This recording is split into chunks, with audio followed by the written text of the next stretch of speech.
Minsan, may mga gabing hindi mo malilimutan. Mga gabing puno ng pagnanasa, tukso, at damdaming hindi mo inaasahan. Gabing iyon, dalawa kaming lalaki, at sa simpleng pagkakataon, nagbago ang lahat. Hindi ko akalain na ang mga sandaling iyon ay mag-iiwan ng bakas sa puso ko na hinding-hindi ko makakalimutan. Welcome sa M2M Desires, kung saan binibigyang boses natin ang mga kwento ng pag-ibig, pagnanasa, at mga lihim na hindi madaling ikwento. Mga kwentong minsan ay masakit, minsan ay nagdudulot ng pag-asa, at laging totoo. Kung excited kayo sa kwentong ito, huwag kalimutang i-like, i-share, at mag-subscribe sa channel para updated sa lahat ng M2M Desires Confessional Stories. I-click na rin ang notification bell para lagi kayong updated sa mga bagong uploads na puno ng kilig at emosyon. Shoutout din kay Teodoro Arasula sa suporta at sa lahat ng naniniwala sa kwento ng pag-ibig na walang pinipiling oras o tao. Tara, simulan na natin ang kwento. Dear Kuya Will, ako si Ismael, 27 years old. Nakatira ako sa isang maliit na bayan sa Rizal, sa isang barangay na tahimik pero masigla ang mga tao. Hindi ako yung tipong mapapansin agad pagpasok pa lang sa kwarto. May height naman ako, hindi mataba pero hindi rin payat. Hindi rin naman pangit, sakto lang. Pero sabi ng iba, may appeal daw ako. Yung tipong hindi mo agad makikita sa itsura. Pero kapag nakausap mo na, doon mo mararamdaman. May anak ako, isang magandang babae na siya ang mundo ko.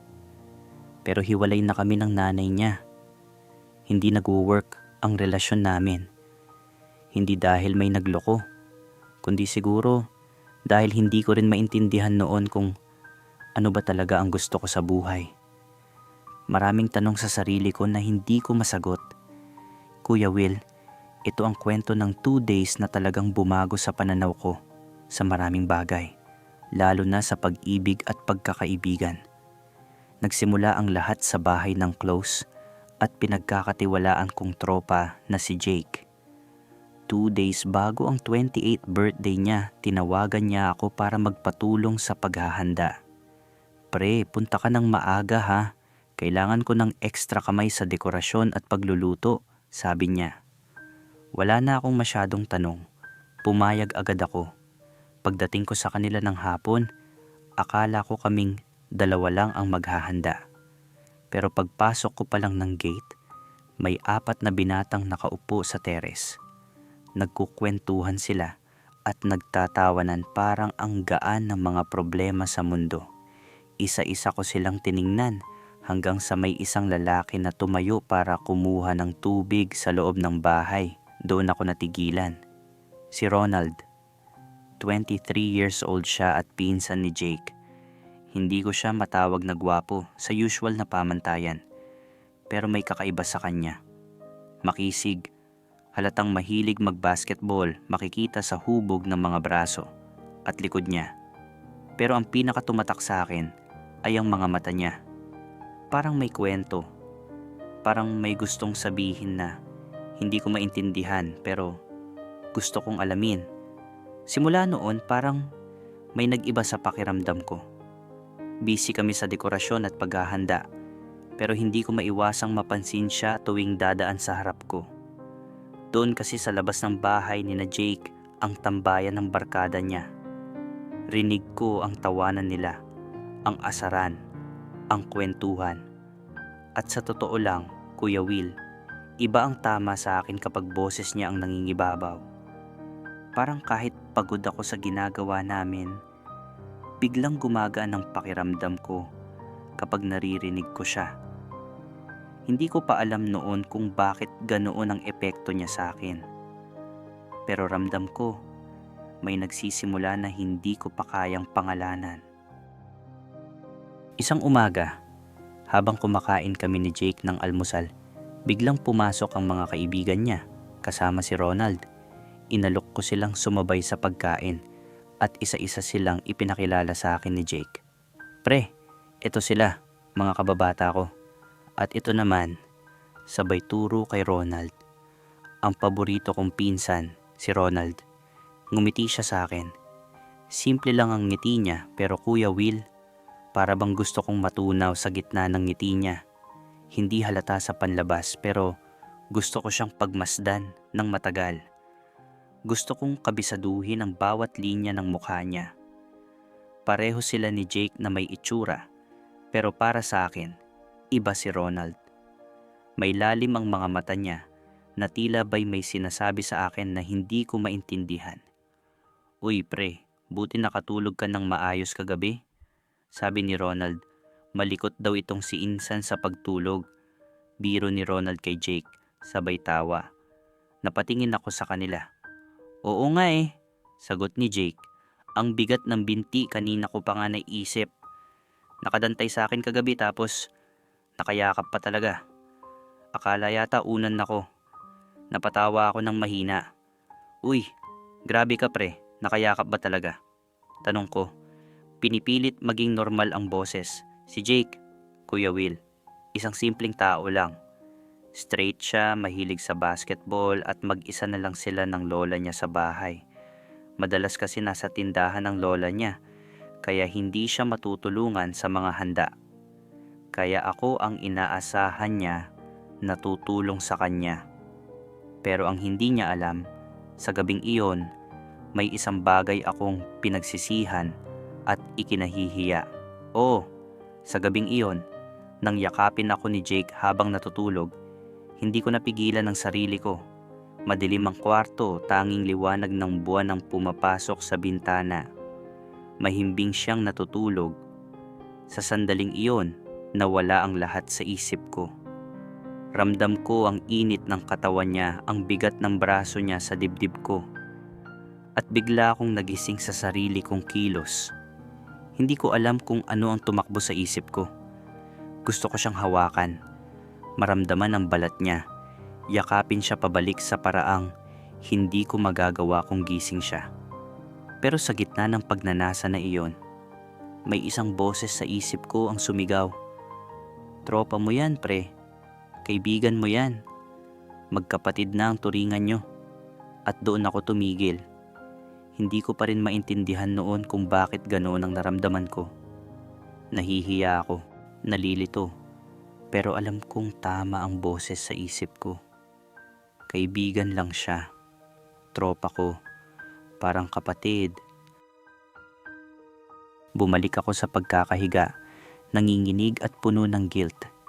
Hindi ako makatulog ng ilang oras. Iniisip ko kung ano kaya ang mangyayari kung may nagawa ako.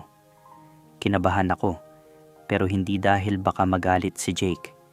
Kinabahan ako dahil sa kung ano ang kahihinatnan ng samahan namin. Buti na lang at wala siyang naramdaman, o yun ang akala ko. Kinabukasan, maaga akong nagising. Habang hinahanda ko ang susuotin, biglang pumasok si Jake sa kwarto. Tuwalya lang ang nakabalot sa bewang niya. Bagong ligo siya at hindi pa tuyo ang buhok niya. Bigla akong napatingin sa kanya. Sa dibdib niyang bahagyang umaangat sa bawat paghinga. Sa tiyan niyang may malinaw na guhit ng abs. Sa kanyang pusod, sa matitigas niyang braso, at sa buhok niyang hindi pa tuyo, may patak ng tubig na dumudulas pababa sa leeg niya. Lalo na sa bahagyang umbok sa tuwalya sa baywang niya, na lalo lang nagpahirap sa akin na umiwas ng tingin. Umiral na naman ang imahinasyon ko, Kuya Will. Pre, maligo ka na, tapos na ako. Sabi ni Jake habang pinupunasan ng sarili. Hindi ako makasagot agad. Pre, paano ako maliligo? Wala akong dalang tuwalya, sabi ko. Pilit umiwas ng tingin. O itong tuwalya ko na lang. Punta ka na sa banyo, iaabot ko na lang sa'yo pag nakapagbihis na ako.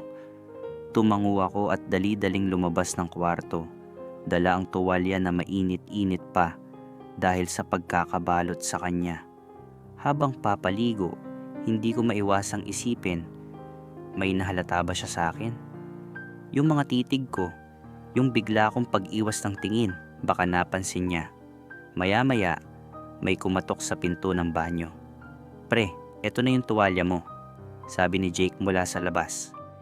Inabot ko ang kamay ko sa may pintong naka-open ng kaunti. Nang dumampi ang kamay namin sa pag-abot ng tuwalya, parang may kuryenteng dumaloy sa akin. "Bilisan mo pre, baka abutin tayo ng tanghali sa palengke. Mainit ngayon," dagdag pa niya. "Sige, konti na lang," sagot ko. Pilit pinipigil ang nanginginig na boses ko. Kuya Will, sa mga sandaling yon, di ko napigilan ang sarili kong maglabas ng init ng katawan. Nilaro ko ang aking sarili at nagpalabas ng init habang ramdam ko ulit ang gulo sa isip ko. Hindi ko alam kung normal lang ba ang nararamdaman ko o may mas malalim na nangyayari sa akin. Lahat ng simpleng kilos nila, kahit hindi sinasadya, parang may epekto sa akin na hindi ko pa kayang ipaliwanag. Natapos din kami sa pamamalengke. Parehas kaming pawisan at pagod sa kakalakad, pero sa kabila noon, masaya ako dahil kasama ko siya. Pagka-uwi namin, naabutan naming nasa bahay na naman ang mga barkada ni Jake. At syempre, kasama na rin si Ronald. Hindi ko mapigilang mapangiti nang makita ko siya. Nakaupo siya sa may hagdan, abala sa cellphone, at nang makita kaming dumating, ngumiti siya sa amin. Sa pagkakataong iyon, sa akin siya unang tumingin. "Uy, andyan na ang mga galing sa palengke. Kumusta ang pamamalengke?" Bati niya. "Ayos naman," sagot ko. "Pero pre, mukhang ikaw ang pinagod ni Jake ah. Ikaw ang nagbuhat ng lahat ng binili nyo," biro ni Ronald. Napangiti na lang ako. Medyo naiihi ang puso ko sa tuwa at kaba. Habang nag-aayos kami ng mga binili namin, hindi ko maiwasang sumulyap kay Ronald. Tuwing tumatawa siya, napapatingin ako. Tuwing magsasalita siya, nakikinig ako. Gusto ko sanang lumuhod sa harapan niya at sabihin lahat ng nararamdaman ko. Pero alam kong hindi pwede. "Pre, ayos ka lang? Parang ang tahimik mo yata," tanong ni Jake sa akin. "Ah, oo pre, napagod lang," sagot ko. Maya-maya, nagyaya si Jake na mag-inom kami. Pumayag naman kaming lahat at doon ko nakilala at nakausap ng mas maayos si Ronald. Sa inuman, natabi ako sa kanya. Doon ko nalaman na graduating na pala siya sa kolehiyo at kaka-break lang nila ng kanyang kasintahan. "Ang hirap pala pre pag ikaw ang iniwan, no?" sabi niya habang nakatingin sa baso niya. Hindi ako nakasagot. Gusto ko siyang sabihan na hindi kita iiwan, pero sa isip ko lang iyon nasabi. Hanggang sa matapos ang inuman, katabi ko siya. Ramdam ko ang init ng kanyang braso sa akin, ang bango ng kanyang pabango, at ang gaan ng kanyang tawa. At doon Kuya Will, sa mga sandaling iyon, lalo akong nahulog sa kanya. Nakatulog agad ako ng gabing iyon. Sobrang lakas ng tama ng alak sa akin. Madaling araw nang maalimpungatan ako. May bigat sa dibdib ko. Si Jake na naman, nakadantay at nakayapo sa akin. Pero sa pagkakataong iyon, iba ang naramdaman ko. Hindi ako kinabahan. Hindi ako nagpanik. Sa katunayan, gusto ko ito. Napatingin ako sa mukha niya. Payapa siyang natutulog. Halos dikit na ang aming mga ilong sa isa't isa. Sa dilim ng silid, sa tunog ng kanyang paghinga, nawala ang lahat sa isip ko. Hindi ko na naalala na tropa ko siya. Hindi ko na naisip na mali ito. Ang naiisip ko lang ay ang init ng kanyang katawan, ang bigat ng kanyang braso, at ang lambot ng kanyang labi. Dahan-dahan kong iginalaw ang kamay ko. Nanginginig. Gusto ko siyang hawakan. Gusto kong maramdaman ang balat niya. Inabot ko ang kanyang baywang at marahan itong hinaplos. Doon ako nagulat. Parang may gumalaw. Parang siya'y gumanti sa pagkilos ko. Bahagya siyang gumalaw. At ang yakap niya sa akin ay lalong humigpit. Nanlaki ang mata ko. Hindi ako makahinga. Nagpatuloy ako, inaabot ang kanyang dibdib at marahan itong hinahaplos. Sa isang iglap, Naramdaman kong may kamay na humawak sa akin. Kamay ni Jake. Hindi niya itinaboy ang kamay ko. Hinawakan niya ito at ipinatong sa kanyang junjun. "Bakit ka tumigil?" Mahina niyang bulong. Nagulat ako. Gising siya. Gising siya sa lahat ng ito. "Jake," nauutal kong sabi. "Pre, pasensya na. Nakainom lang siguro ako." Sagot ko, nanginginig. "Uminom ka kagabi. Pero yung isang gabi, uminom ka rin ba?" Tanong niya. Nanlaki ang mata ko. Alam niya. Alam niya yung ginawa ko noong unang gabing iyon. "Pre, alam mo?" Hindi ako makapaniwala sa naririnig ko. "Alam ko, Ismael," sabi niya. "At hinintay kitang ituloy. Pero tumigil ka. Kaya ngayong gabi, itutuloy mo ba?" Hindi ako nakaimik. Hindi ako makapaniwala sa naririnig ko. Si Jake, ang pinaka-close kong tropa, ang itinuturing kong kapatid, ay may nararamdaman din pala sa akin. "Pero pre, magtropa, magkapatid ang turingan natin," sabi ko. Pinipilit kong bigkasin ang mga salitang iyon kahit ang puso ko'y sumisigaw sa tuwa. "Oo, tropa tayo. At wala namang masama doon, di ba?" Sagot ni Jake. "Ang importante, magkaibigan pa rin tayo pagkatapos ng lahat ng ito." Hindi ko na napigilan ang sarili ko. Sa pagkakataong iyon, ako na ang gumalaw. Hinalikan ko siya sa noo, sa pisngi, at sa wakas, sa labi. Hindi ko alam kung paano, pero para kaming dalawang magnet na nagkadikit. Sa mga sandaling iyon, nawala ang lahat ng alinlangan ko. Ang mundo, ang takot, ang hiya, lahat iyon ay nawala. Ang tanging naririnig ko lang ay ang sabay naming paghinga at ang tibok ng aming mga puso na parang iisa lang. Hanggang sa matapos kaming magtahalik, magkatabi kaming nakahiga, walang imikan. "Matulog na tayo, maaga pa tayo bukas," sabi ni Jake. "Magluluto tayo ng handa." Tumingin siya sa akin at ngumiti. "Sige pre, happy birthday," sabi ko. "Sana maging masaya ka sa birthday mo ngayon. Pasensya na, wala akong regalo sa'yo." Napangiti siya at bahagyang natawa. "Anong wala? Tama na sa akin ang regalo mo. Ito ang pinakamasarap na regalo. Pero kalimutan na lang natin to. Isipin mo na lang na dito lang nangyari, sa gabing ito." Hindi ako sumagot. Hindi ko alam kung anong mararamdaman ko. Masaya ba ako? Malungkot? Natatakot? O Kuya Will, natatakot ako. Natatakot ako na baka magbago ang lahat pagdating ng umaga. "Kuya Will," nagising ako bandang 7 o'clock ng umaga. Wala na si Jake sa tabi ko. Dali-dali akong bumangon at nagtungo sa kusina. Doon ko siya nakita, abala na sa paghahanda ng mga lulutuin. "Uy, gising ka na pala. Kumain ka na dyan, may tira pang kanin," sabi niya habang abala sa ginagawa niya. Parang walang nangyari kagabi. Parang normal na araw lang. Umupo ako at kumain, pero hindi ko maiwasang mapansin ang katahimikan. Gusto ko siyang tanungin kung okay lang ba siya, kung may pinagsisisihan ba siya, o kung gusto niya bang ulitin ang nangyari kagabi. Pero wala akong masabi. Tahimik lang kaming dalawa. Buti na lang at nagdatingan na ang mga barkada niya, kasama na si Ronald. Tumulong sila sa paghahanda at unti-unting nawala ang awkwardness sa pagitan namin ni Jake. Sa tulong ng maraming tao at sa dami ng ginagawa, naging okay na ang lahat hanggang sa dumating ang mga bisita ng hapon. 3 o'clock na nang magsimulang dumating ang mga kapitbahay, mga dating tropa ni Jake at iba pa niyang kakilala. 5 o'clock na ng hapon nang lapitan ko siya. "Pre, uwi na ako. Salamat at happy birthday ulit," sabi ko, sabay ngiti. "Ha? Uuwi ka na agad? Bukas ka na umuwi, magiinuman pa kami mamaya.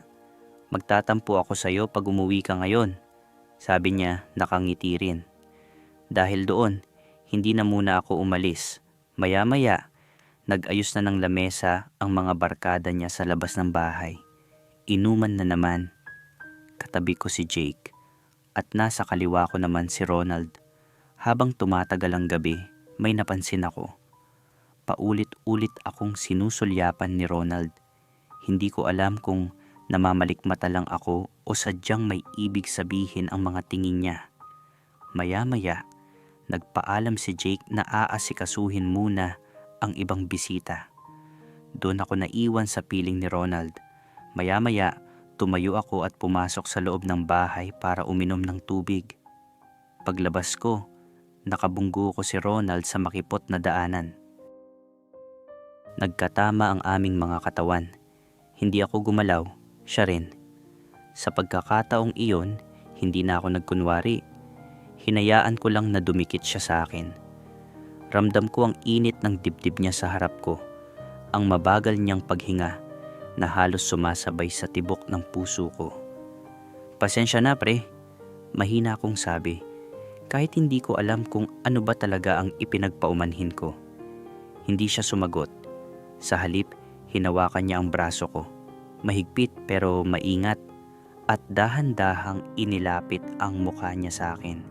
Ilang pulgada na lang ang pagitan namin. Gusto mo bang sumama sa akin? Bulong niya.